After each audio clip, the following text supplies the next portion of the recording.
Hey guys, Ashlane here, coming at you today talking about the big Clan War matchmaking revamp in Clash of Clans that was announced on the forums by the dev team. Here is the structure of today's episode. In part 1, we'll overview the actual changes and what they are. Part 2, we'll discuss the possible impact on the individual concerning optimal upgrade strategy, namely, is 0.5 still a viable upgrade strategy?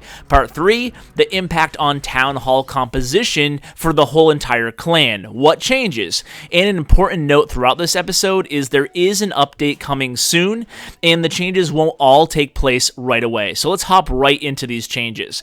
The war sizes 35 versus 35 and 45 versus 45 are being removed from the game. This is obviously to increase the pool of matches now that matchmaking looks to be much more refined. Clan War matchmaking will place a much greater emphasis on defensive progress, less emphasis on offense. More to come on that in just a minute.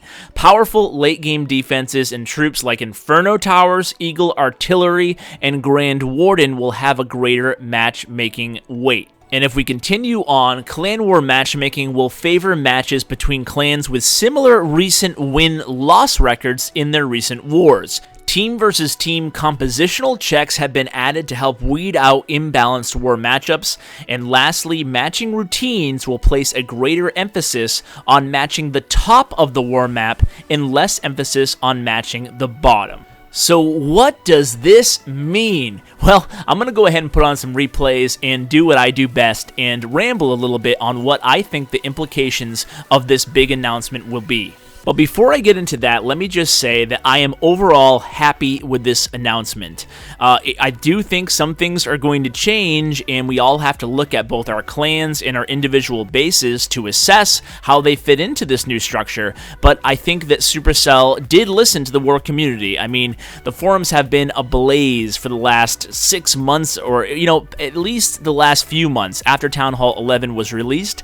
And there has been report after report on the forums of gross mismatches in Clan Wars. So hopefully this will remedy those situations. Now let's get a little bit into the nitty-gritty. I see a lot of people everywhere saying, is this the end of 0.5? Is 0.5 officially dead? And it's funny because every time I put out a video on the 0.5 upgrading strategy, people would always comment below, Ash, yeah, it's a great idea, it works great, but what if Clash of Clans changes the algorithms? What if Supercell goes in there and tweaks matchmaking, giving offense a much heavier weight in the algorithm, then all the people who upgraded a little bit early to access the level 40 heroes, for example, on 9.5 to get the bigger army camps, to get the extra spell, all that critical stuff that really gives you a big edge as a 9.5 or as a 10.5 with the Grand Warden. What if they go in there and change that, and then you have no defensive units? Well, they didn't do that. Let me stress that. They did not do that. Some people, I don't know how there's a confusion out there, but they actually did the opposite. 9.5 and 10.5, in my opinion, are more viable than ever. And the reason I'm saying that is because you can see, if you go back and look at the text of the actual developer's note today in the forums, you'll notice they specifically mention 2 defensive units, the Inferno Tower and the Eagle Artillery, which just so happens to be the 2 units that you hold off on building if you want to keep your war weight down. Now that they're making those 2 units even heavier, the incentive is even greater to go 9.5 or 10.5. And by that logic, maybe even 8.5. They said that they added a significant weight increase to defense. Now, I've always been of the mentality a little bit counterculture to that personally. I've always thought that you have 2 attacks and you only have to defend once, right? If it's a perfect attack against you, sure, it's 3 stars, but you have the opportunity to get 6 stars in Clan Wars. Therefore, it would behoove the individual who is solely focused on Clan War optimization to focus on upgrading offense first and then defense. So I think this only reinforces that idea. However, there is a big caveat that I would be remiss not to mention, and that is this new change where the top of your war map actually gets taken into account more so than the bottom of your war map in terms of your match, in terms terms of the matchmaking routine on their end. So what does that mean? Well, even I was unclear on exactly what that meant, and I actually reached out and got a little bit of clarification from Supercell. And although they don't share, their algorithms or numbers or anything like that, the impression that I got was that your in-lane matching, so essentially your mirror on the other side of the map, becomes a little bit less and less important to get 100% accurate the lower you go down on the map. So it's not that your bottom bases necessarily are not factored into your overall weight, to your overall matching potential. It just seems like the bases at the top, to my understanding, are more apt to be closer to their mirror because there is more gravity put on making sure that those really powerful bases with powerful defensive and offensive units actually get matched accurately on the other side. So what are the trade-offs here? Before we get into the clan composition aspect of this video, what are the trade-offs? So what are we giving up in order to get this more refined matching process? Well, there's two things that we're losing here. Number one is that there's going to be a little bit extra time, perhaps, to search for and match with another clan, with your opponent. And in my opinion, that is an absolutely beautiful thing to hear. I don't care if it takes 2 hours to search for a perfectly reasonable matchup. Of course, not every match is going to be 100%, fair for both sides every single time. But if it takes 2 hours to match up to a clan that is actually an even and a fair fight, and you're not dealing with one clan having 6 more Town Hall 11s or 7 or 8 or 9, you can see some nightmare matches on the forums. If that's the cost of saving 47 hours on the back end, that is all right by me, because essentially you're wasting a whole war, whether you're the underdog or the heavy favorite, because it's just not fun. It's not fun playing a war that is that unevenly matched. So what is the other trade-off? Well, they're taking away the 35 and 45 v 45 wars. To me, that's really a non-issue. My clan wars with anywhere from 40 to 50 each war, so we're just going to choose 40 or 50. Sure, it might be a little bit more administrative work and opting in and opting out, but at the end of the day, I'd much rather have, and I think most people would agree, I'd much rather have even wars, not playing from huge advantages or disadvantages. Now, let's talk a little bit about why they may have made defenses way more.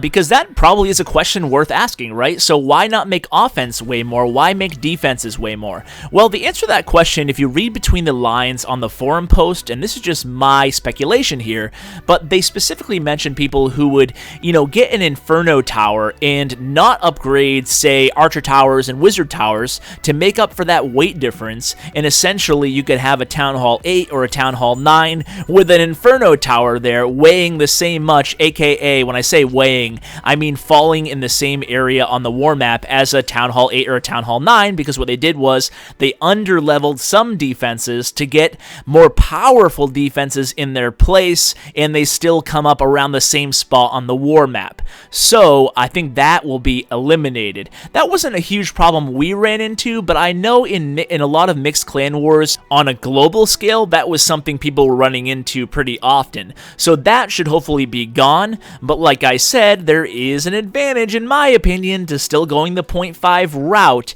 I'd like to hear any feedback and people who disagree with me, because, sure, there is definitely individual disadvantages, meaning after the last big update, it's tougher to hold on to your loot because you can't take the Town Hall snipes. So if you're a 0.5, you don't have the defenses when just in general matchmaking to protect your loot. So you're, of course, incurring a large cost, but the benefit is that you gain a little bit of an advantage in war matchmaking. So if you're a strictly war-minded player, I'm still going to advocate going 0.5. Now, let's talk a little bit about clan composition, because that's something I've been thinking about all day since I've seen this forum post.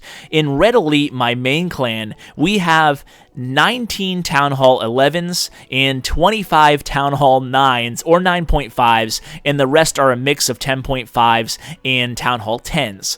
So what are we going to do about matchmaking? What does this mean for us?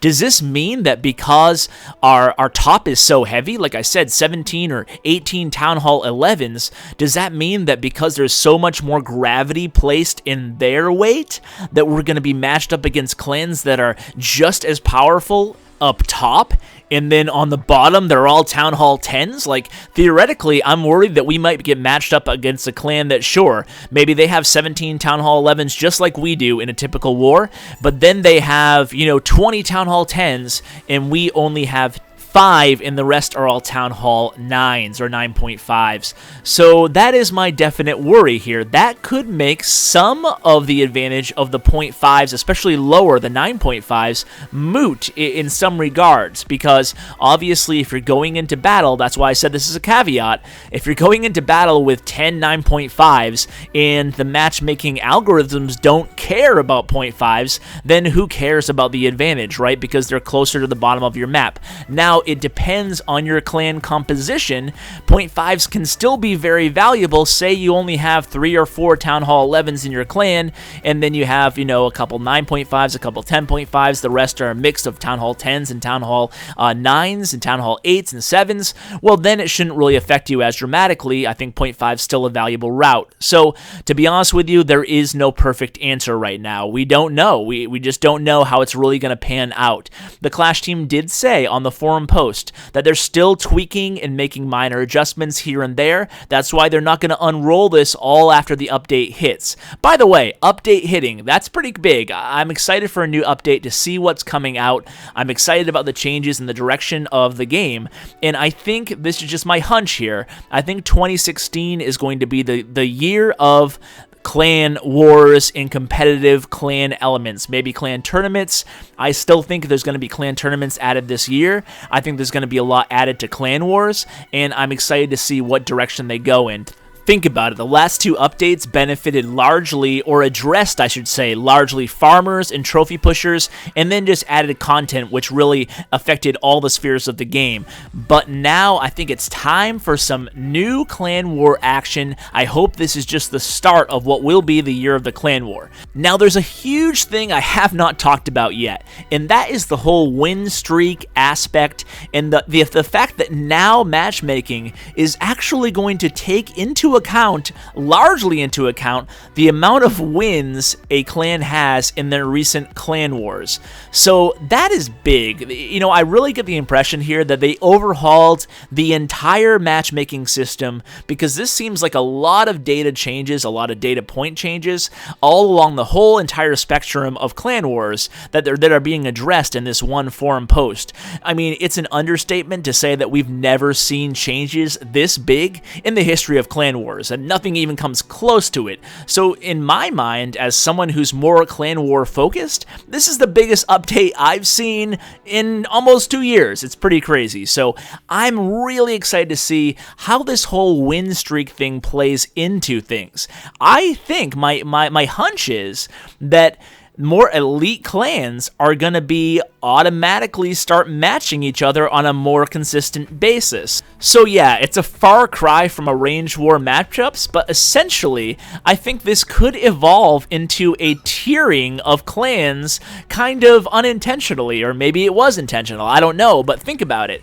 Clans that have 30 or 40 or 50 wins in a row are suddenly going to be matched up to other clans that have 30 or 40 or 50 wins in a row. Clans that are struggling are going to get a little bit of a break. I think this is a great idea, and I'm really excited to explore this part of the new update. And lastly, before I say goodbye to you guys for today, I should mention that they did add one final note, and they said a team versus team final compositional check have been added to help weed out imbalanced war matchups. So hopefully that will put a final end to all those really dramatic mismatches. Now, they did obviously mention again in the forums that mismatches will still happen in any system. No system is absolutely perfect, and no clans are absolutely matched 100% unless they're arranged, but that pretty much covers all the information that was shared today regarding the matchmaking. So who knows what is next in the update that looks to be right around the corner, but if you're not already, go ahead and subscribe to my channel. I will provide content the day of and often the minute of the announcements as they go live. So guys, thanks so much for watching. I want to hear what you think of the changes. Please comment below, and as always, take care, guys. We don't play for fame, we don't play for cash. We just play for the glory and the crash of the ash.